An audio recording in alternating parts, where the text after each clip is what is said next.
नमस्कार, मेरा नाम है हिंदुस्तानी और आप देख रहे हैं नाउ नोएडा। नाउ नोएडा के स्पेशल रिपोर्ट में आज हम बात करेंगे दिल्ली के इलेक्शन के बारे में। अरविंद केजरीवाल, आतिशी और आम आदमी पार्टी के तमाम नेता बार बार प्रेस कॉन्फ्रेंस के जरिए या अपनी पोस्ट के जरिए कुछ न कुछ ऐसा बखेड़ा खड़ा कर रहे हैं जिसमें विपक्षी पार्टियां सोचने पर मजबूर हो रही हैं कि आखिर अब क्या किया जाए। कल अरविंद केजरीवाल ने ऐलान किया, दावा किया, इल्जाम लगाए, क्या कुछ मैं कहूं। उन्होंने कहा कि बीजेपी अब दिल्ली की मुख्यमंत्री आतिशी को जेल में डालने की तैयारी कर रही है। अरविंद केजरीवाल ने आरोप लगाए कि आम आदमी पार्टी के नेताओं के खिलाफ अब फाइलें बननी शुरू हो गई हैं और उनके घर पे अब रेड होने वाली है।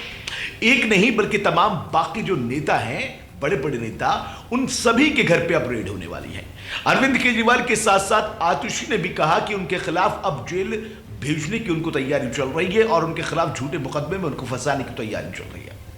अभी केजरीवाल का यह बम पूरे तरीके से जो है लोगों ने इससे सहा भी नहीं गया था या पार्टियों से सहा नहीं गया था कि अरविंद केजरीवाल और उनकी पार्टी ने आज फिर से एक और नया राजनीतिक बम जो है वो फेंक दिया। दरअसल आपको याद होगा कि इंडिया गठबंधन बना हुआ है। इंडिया गठबंधन में कहीं की अरविंद केजरीवाल बेहिस्सा इसका बने हुए हैं, क्योंकि कांग्रेस और अरविंद केजरीवाल और बाकी तमाम पार्टियां जो इंडिया गठबंधन का हिस्सा है वो लोकसभा से लेकर राज्यसभा तक एक दूसरे के साथ में खड़ी होती हुई नजर आती रही है।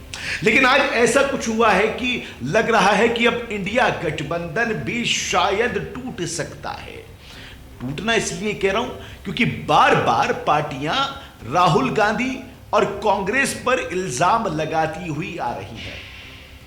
आम आदमी पार्टी की तरफ से एक और बम आज फेंका गया जिसमें कहा गया कि कांग्रेस के नेताओं को फंडिंग की जा रही है।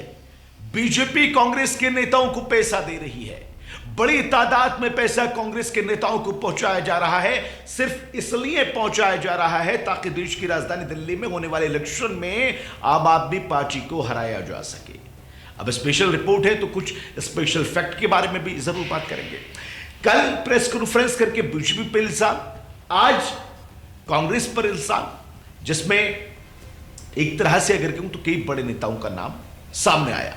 कई बड़े नेताओं को पैसा लेने की बात आज आम आदमी पार्टी की तरफ से की गई, जिसमें संदीप दीक्षित का नाम था, जिसमें अजय माकन का नाम था, जिसमें और भी दो चार नाम थे।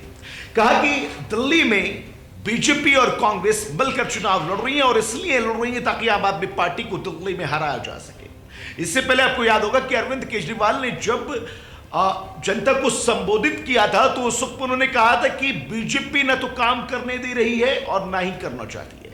अरविंद केजरीवाल ने कुछ ऐलान ऐसे किए थे जिसके बाद बीजेपी मुखर होकर उनके खिलाफ बोलने लगी थी, कहने लगी ये तो सिर्फ चुनावी शगुफे हैं और सिर्फ ये इनको फंसाने की साजिश है ताकि दिल्ली की जनता, भोली भाली जनता फिर से आम आदमी पार्टी को वोट दे सके।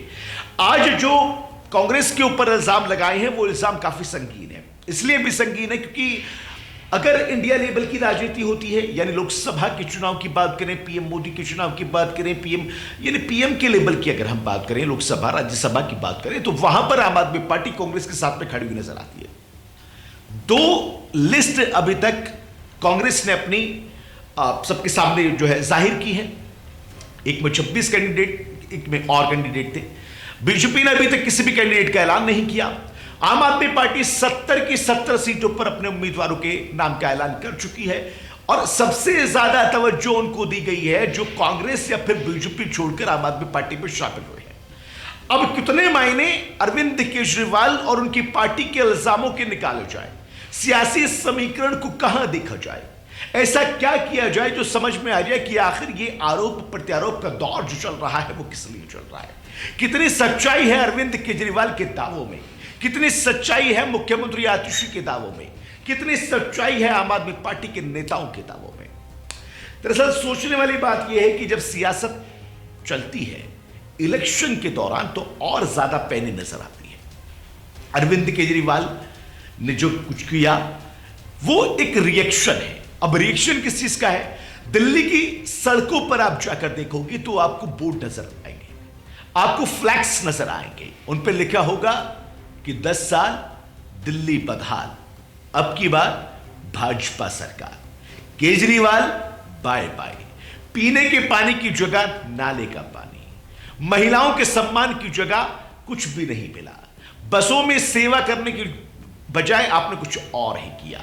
रेवड़ी बांटने वाले को दिल्ली की जनता आप नहीं लाएगी। ये तमाम पोस्टर बीजेपी ने लगवाए हैं। सियासत बहुत टाइट चल रही है। अरविंद केजरीवाल कोई भी ऐसा मौका चूकना नहीं चाहते जो उनके लिए आगे जाकर मुसीबत खड़ी कर सकता है। अरविंद केजरीवाल और उनकी पार्टी ने जो कुछ इल्जाम लगाए वो इल्जाम सियासत से प्रेरित हैं। सच्चाई कितनी है मैं ये नहीं कह रहा हूं, कितने झूठे हैं मैं ये भी नहीं कह रहा हूं। मैं सिर्फ इतना कह रहा हूं कि जब इलेक्शन का दौर आता है तो फिर तमाम पार्टियां आरोप प्रत्यारोप करती हैं, एक दूसरे पर इल्जाम लगाती हैं और अपने कामों का बखान करती हैं, सामने वाली की गलतियों को सामने लेकर आती हैं, लोगों के सामने लेकर आती हैं। अरविंद केजरीवाल ने यह भी आरोप लगा दिया कि अब कांग्रेस के नेता जो है वो अंदरूनी तौर पर जो है बीजेपी के साथ में है, बाहरी तौर पर दिखावे के लिए चुनाव लड़ रहे हैं, चुनावी मैदान में है। दिल्ली की सियासत इस वक्त जो है गर्मा चुकी है। अब आप या तो मुद्दों की बात कर लीजिए, या तो आप अरविंद केजरीवाल की बात कर लीजिए, या तो आप बीजेपी की बात कर लीजिए, या तो आप कांग्रेस की बात कर लीजिए। तमाम बातों में आपको सिर्फ यही समझ में आएगा कि तमाम पार्टियां, किसी एक पार्टी को नहीं कह रहा, तमाम पार्टियों को कह रहा हूं। जितनी भी पार्टियां इस वक्त दिल्ली के इलेक्शन में लगी हुई हैं वो दिल्ली की जनता को अब साधने की कोशिश कर रही हैं, वो दिल्ली की जनता को अपने फेवर में लाने की कोशिश कर रही हैं और इसी वजह से ये आरोप और प्रत्यारोप का दौर जो है वो चल रहा है। कांग्रेस क्या कुछ कहती है इन बयानों पर अभी तक कोई रिएक्शन सामने नहीं आया, लेकिन एक और बार फिर से अरविंद केजरीवाल और उसकी पार्टी ने बीजेपी के बाद में अब कांग्रेस पर निशाना जो है वो साधा है। देखना होगा कि इन सवालों को जवाब किस तरह से कांग्रेस पार्टी देती है, इल्जामों का जवाब किस तरह से कांग्रेस पार्टी देती है और क्या कुछ निकलकर सामने आता है।